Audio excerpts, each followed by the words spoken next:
We are live.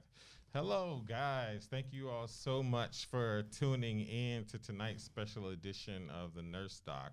I want to give my people a clap for coming out last minute on Florence Nightingale's birthday. So we are following our PPE measures thanks to Nurse OB who brought it up.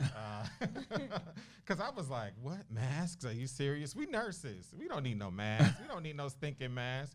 But then he corrected me. We are very much in the midst of a pandemic, and he was going to wear one, so I said I can't let him just wear one.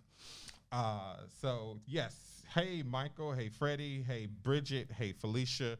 So we are streaming live on Facebook, Instagram, YouTube, Periscope, and one more, LinkedIn. I think. Wow. Unfortunately, sometimes that isn't the case, but hopefully that's working tonight. So tonight's topic is about nursing. It's the end of Nurses Week, and we are very, very, very sad about that. But one thing I will say for sure is that nurses have completely represented the profession well over the last couple of months, and I think this is definitely not something that's going away. So I'm going to introduce our first guest, Miss Ariel. She is a nurse practitioner here in Atlanta, Georgia. Oh, and the name. See,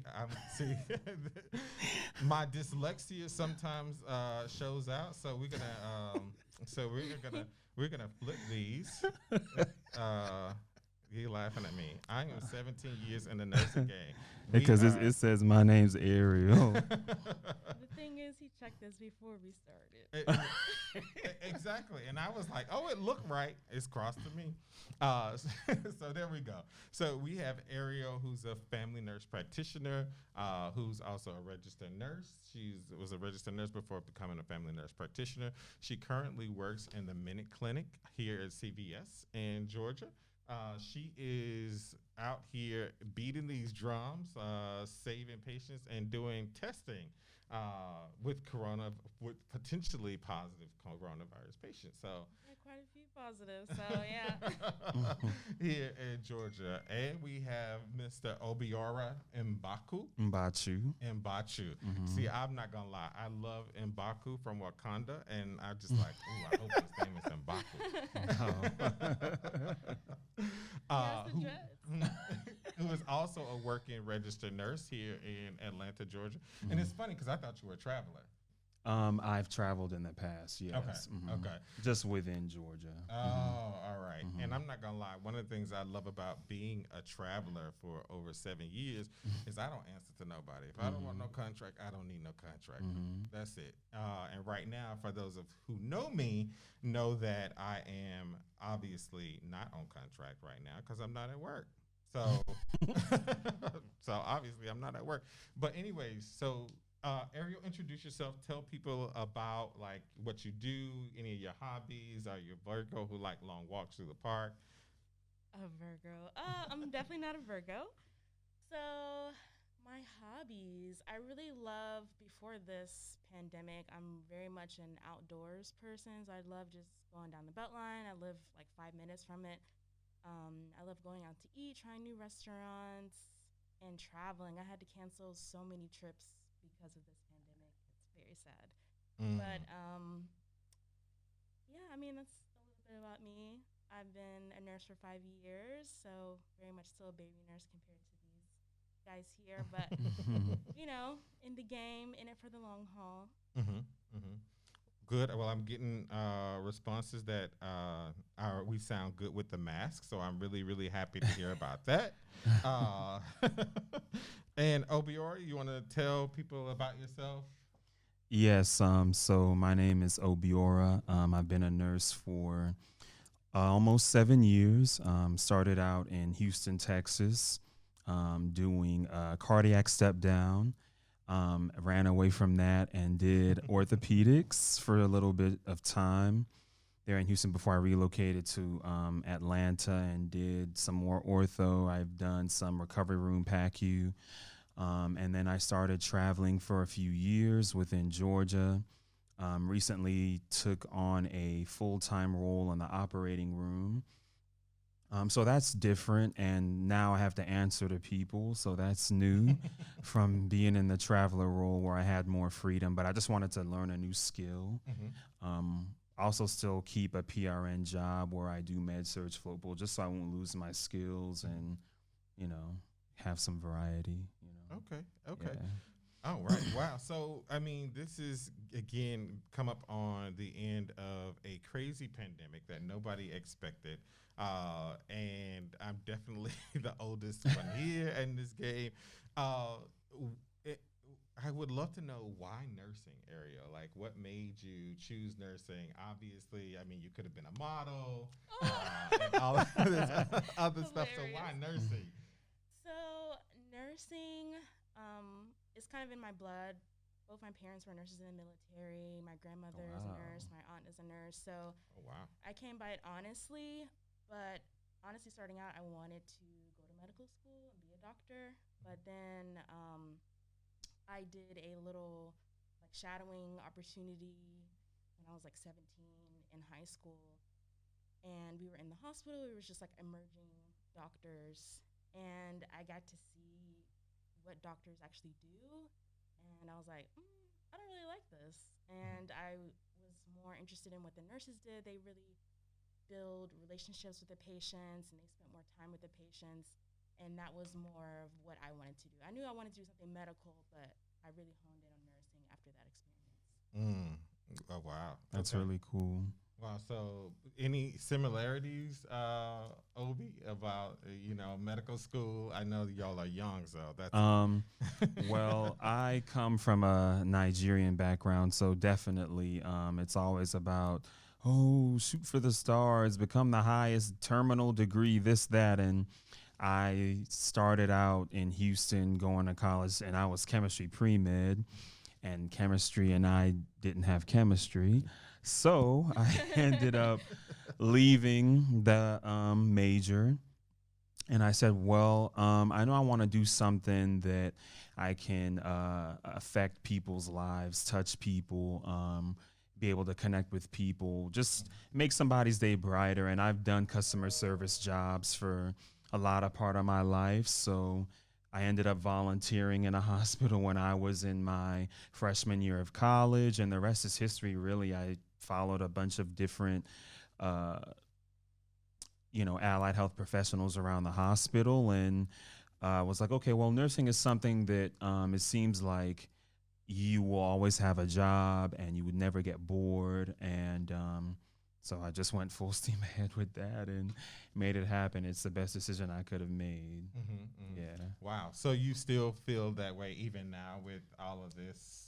With all of this madness going on, I mean, we got nurses walking out of the job because they don't want to risk their lives or taking this home to their children and their families. You got nurses dying. I mean, the reality of it is, nurses are dying and doctors. So family members quarantining together. We've heard about the Black female physician in New York, ER doctor. She took her own life, which is really, really unfortunate. But I would never say that any of us ever signed up for a pandemic without the proper equipment. Right. That's the difference. But I mean, we're just here to continue to do what we can while we are here. And I've just chosen to lean into the uncertainty of everything.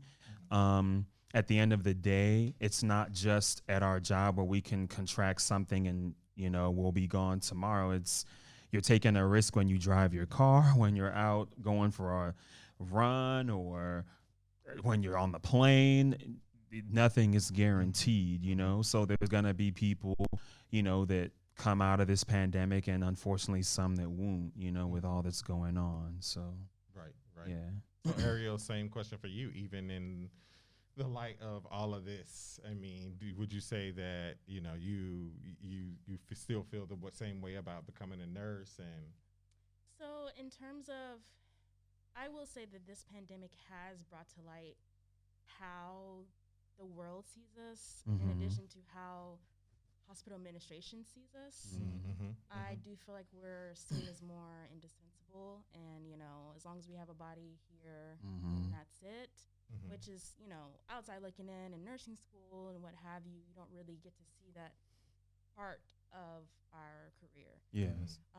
So I will say that that's been one of the lows of all of this, is seeing all of this come to light. However, it's brought out a lot of humanity as well. I mean, I've seen nurses that, even though they do have families and whatnot at home, or they have pre-existing conditions, they're out there right on the front lines with us, and they're not even complaining. However, I fully understand the people that if you're not, like Obi said, if we're not given the proper equipment, then I fully understand the decision. But it has put more of a fire into me about my career in nursing.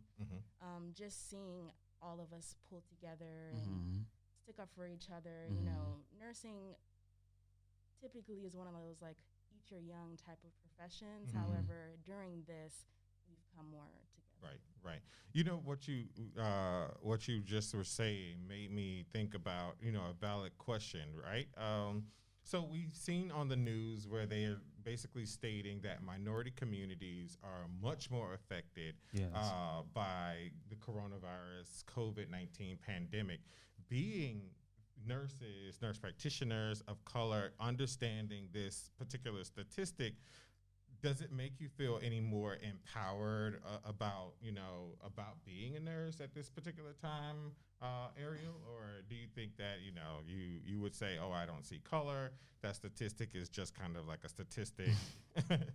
No, I definitely see color. Everyone should see color. Yes. Because it makes a difference, especially in the medical world. I mean, as a Black female, I know the odds against us in terms of having a baby, or even just getting my pain adequately managed when I have surgery, of all things. So, and I've even experienced some of these things myself.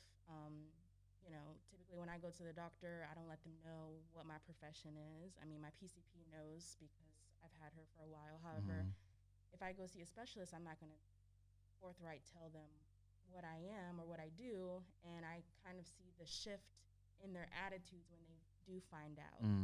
So I think this pandemic is very much hitting not even just the Black community, but the Hispanic community very really hard, is. which I'm seeing on a day-to-day basis at the testing site. I mean, there's just so much. If you think about it, all of the knowledge and news and education about COVID-19 has gone out in English. So a lot of the Hispanic population is still predominantly speaking Spanish, and they're not getting the same information. And if they are, they're getting it secondhand, and it may not be correct.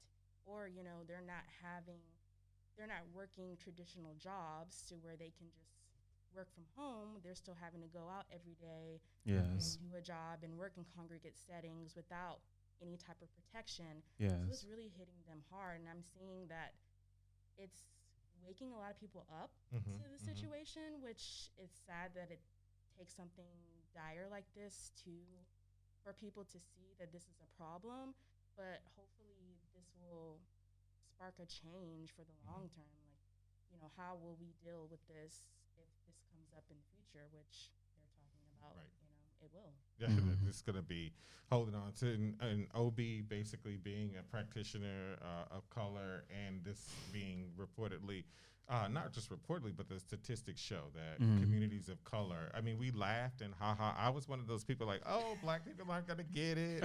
Oh, we got to be good. Let's still have our barbecues. Yes. And what we know is that's not true. So not only are we devastated more because we don't have the same amount of access, like the insurance and quality health care and health systems in those communities. How does it make you feel to be a person of color, a practitioner of color in this time? Like, do you feel more empowered? Do you feel that makes a difference even? Well, what I can say about the way everything's kind of been showing up is what I noticed right away when testing initially started. a lot of what I saw was in Cobb, North Fulton, Gwinnett. We just had a testing site show up in Clayton County, which is where I am. And we already know how that dynamic is in Atlanta, north of I-20, south of I-20. It just is what it is. So I feel like people see us like we're, like Ariel said, like we don't matter, or it's affecting everybody, but we all just don't have the same opportunity. People of color have jobs where maybe they're not given full-time hours, so the employer doesn't have to give insurance. There was a story of a young man in, I believe it was in California. He was Hispanic, Latino, and he was at an urgent care, but because he didn't have insurance, they couldn't help him. He ended up dying with the fatigue and the shortness of breath and everything. So, I mean, for us here, we all have insurance, so we could go to an urgent care and ER and we'd be fine. But for those that do not, it's just like, man, like how much more can you take? Or when people can't have visitors at my float pool job, I took care of a COVID rule out back in March. This young lady, nobody could visit her. I mean, it was just FaceTiming, and people were so scared to go in her room to help her with anything. And me, I was just like, this is still a human being. I know I'm putting myself at risk going in there. There was still not a lot understood. There was, is it airborne? Is it droplet? I have a beard, so I can't wear an N95, so I just wore a face mask, and I went in. I had my gown and cleaned up her room. Just still wanted her to know, like, hey, there's providers out here that still genuinely care about you improving your health and getting better, and just advocating for her if she ever felt she had any needs or concerns. But I mean, in this time, I mean, I don't know. I mean, it's just, again, I'm just leaning into not knowing what's happening and knowing that that's okay, that we don't know everything. But if I ever felt like things were just totally unfair or whatever, I mean, I might have to chunk the deuce too if I ever felt it was necessary. I'm not gonna just, be willingly ignorant to the fact that, we don't have enough equipment. I can still go in. I can just have to wash my hands. We're all learning day by day. So, it can be scary, but I just try my best to keep a positive attitude and, utilize my support system and, try to move through all of this. Right. Great. Yeah. That's so. I got a question before from a new nurse who she kind of felt dumped into this. Like, she just graduated. She passed her boards in December, and she came out, and now she's like, coronavirus. Coronavirus is getting real. It's getting real. Coronavirus. And she's in the med surg unit, and we know how. Let's be. We know how it goes, especially when you're a traveler. I remember starting out as a med surg nurse having 15 patients at night. 15 patients. Is this in a rehab or assisted living? In a hospital, in an acute hospital in the United States. See, I was gonna play on my 6 or 7. Come on now. 15. Right, exactly. 15 patients. So it was 3 nurses to staff the unit, a charge nurse and two staff nurses. So we would have 15 each, and she would have 14. That's the caveat for being charged. Wow. One less. One less, plus $2. And so she really feels like she's basically been abandoned. And she's like, why did I do nursing? And to be honest, while we have 4.3 million registered nurses in the United States, we need so many more. How do you convince a high school student, a junior high school student who sees this and he's like, oh, nurses are on the front line? Yeah, you feel good because you feel empowered. I'm really doing something. But then they also see you're risking your life. And is it really worth all of those things? What would you say to somebody who's like, You know, who to us junior high school student, high school student, Mhm. who I thought I wanted to be a nurse, but I don't think so now. Wow.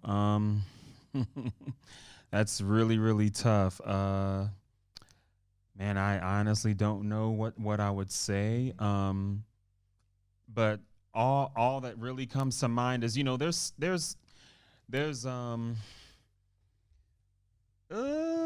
oh, I mean, that even in the midst of, any other challenging thing, like people that work for, I don't know, the UN, or they do mission work, they know what trouble can await them out there, but they still feel this strong calling to whatever they want to do. If you feel like you're called to do it, just know that we were just talking about medical surgical nursing, where you're mostly on a medical floor taking care of patients directly. I mean, there's a lot of different fields of nursing, and some where you interact with people more and some less. I would just encourage them to do their research, see if they can shadow other professionals and see where they could possibly fit, to not just feel like, oh, it's totally a lost cause, that, all hope isn't lost. So. Okay, Ariel, same question. Um, Nurses making $10,000 a week is not, it's not gonna be forever. Yeah. Right. And that's kind of to my point. This is temporary. It's not always going to be COVID-19 status. It's not Yes. always going to be a pandemic. And I think what she or he can look forward to on the bright side is that this is temporary and that we do learn from things like this. I know it doesn't seem as though we will, considering our administration. However, on a microsystem level, in the hospital that you're in, they are going to learn from this. Hospital administrators are going to know, I need to have this type of PPE on reserve at all times, so we don't run Absolutely. into this in the future. Or, we're going to have this contingency plan in case, we just hired a whole 15 cohort of new nurses, and now we're not really sure what to do with them, so that they don't feel abandoned. Because the reality of the matter is that we were losing nurses before this, and I know we're going to Yes. lose nurses after this. Absolutely. So there's plenty Right. of people in the background that are working to rectify that and make sure that we're not losing anymore, and to recruit more nurses. And I think my biggest piece of advice would be, like Obi said, if you're called to this profession, if you really want to be a nurse, don't let something that's temporary stop you. Absolutely. Very well said. Yeah. Right. I mean, and one of the other things is the things I think that people don't see. I'll be honest. So when I left the bedside and did solely private practice, I missed my nursing family. I missed the camaraderie of like being with one another on Yeah. nights, because I'm a night nurse. I'm the eternal night nurse. I hate days. Day babes, I love you. I think that Day shift, you baby. do great things. Someone I knows in the can't middle. do it. It's too much drama on days, and my mouth is too wrong. So day shift, no, like Wesley would never be great on days. So day shift babes, thank you for all you do, putting up with all those orders and all of that other madness the other day. I ain't with it. But like I said, I miss my nursing colleagues. I miss the camaraderie. I miss the kind of like pizza at 2:00 in the morning, and like, girl, can you like watch this? My patient, I gotta go to the vending machine because I need a second. Yeah. So I needed that, and I think that people don't see that. Like, we are with each other for 14 hours. While that sounds bad, who else would you rather be with than somebody who's in the same thing with you? Yes. So yeah. So Yeah. this is I mean, it's an amazing topic. I mean, I think that we still have so much more left to do in nursing. Yes. Especially I feel like of nurses of color, in terms of I don't want to just celebrate Florence Nightingale's birthday. I want to also celebrate Gene Watson's birthday and a lot of other Mahoney. Betty Mahoney, and all of those greats, because I mean they have definitely added to the profession, and do we want everybody to see that it's such a diverse world? I mean, what can you add? Like Ob, like what do you want people to know about nursing, about nurses, about our great profession? Um, being that I've been a nurse for almost 7 years, I would want people to know that we highly value teamwork. We're all about what can we do better as time goes on. How can we better improve our patient experience? How can we better improve ourselves? How can we what research can we read on so we can deliver better care? What systems have been working, which ones aren't? We're always thinking, we're constantly learning, trying to improve and get better. And you just will never get bored. There's always something to see. When you think you've seen everything, Right. Yeah. it's like, Right. what? It's a new story. Yeah, I mean, yeah, that's pretty Okay. much it. And Ariel, I'm gonna let you close out the show almost. Oh, okay. Well, I think people are seeing kind of the background of nursing with TikTok and Instagram. Like, there have been a lot of negative feelings towards nurses making these videos or doctors making Yes, these videos, yes. but I feel like it's good because people get to see that we are human and Mhm. we Mhm. do, like you said, we work well in a team. I feel like nurses are some of the best team workers. Like, Absolutely. you will never work with a better team if you're amongst a team of nurses. So Mhm. I think people are seeing it. I'm glad that they are, because, like you said, I'm working in a clinic, and a lot of times I work by myself, and I miss working in a team. That's one of the Mhm. things I do miss about the bedside. Right. Yeah, I mean, nursing is such a diverse field. One thing you brought up earlier, there's so many other things in nursing. There are nurses who do informatics. There are nurses who do case management. There are nurses like my girlfriend. I love her to death. My best girlfriend. She's never worked at bedside. Never. She graduated and went straight to case management. She's like, that's not for me. People That's know, not for me. yeah, what's good You for them, yeah. and we have people who work in home care, people who have all of these different titles. Forensics, Right. they deal Nursing. with rape victims, sexual assault victims, psychiatric, mental health. Yeah. Right, and I think Anywhere we people can go. definitely have you guys to think. I mean, we have a nurse who was a former Miss America contestant. Okay. So hey, we get. I mean, actually, she was the only one. Miss Alabama, old Miss Alabama was a nurse, educated, and she worked as a nurse, and she went on to try to be run for Miss America. Okay. So we have nurses who have this title. Kim Soziak is a nurse. Yes. Tardy for the party. Oh, So she's a Grammy-winning artist, Kim Zolciak, tardy for the party, and she was a registered nurse in the state of Georgia. So Mm.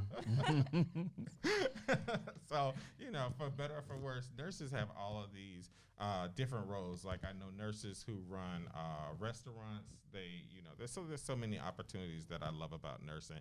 I mean, I myself became a therapist and licensed clinical social worker and do private practice and all of these things that we can do. But nursing, I'll be honest, is an experience that I'll be honest, if I never had it, I don't think I'd be the same person. Mhm. right. I really don't think I'd be the same person. So when you get to look at the lens, the life through the lens of being a nurse and life and death, then you kind of, I feel like you learn to prioritize things differently. So, I mean, yeah. So thank you guys so much for being on the show. You all see that their Instagram is down there in the age of social media and millennials.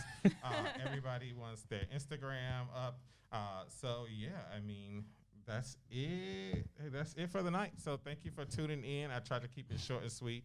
Y'all know I am all about long-winded. So have a great night. All right. Take care, everybody. Bye.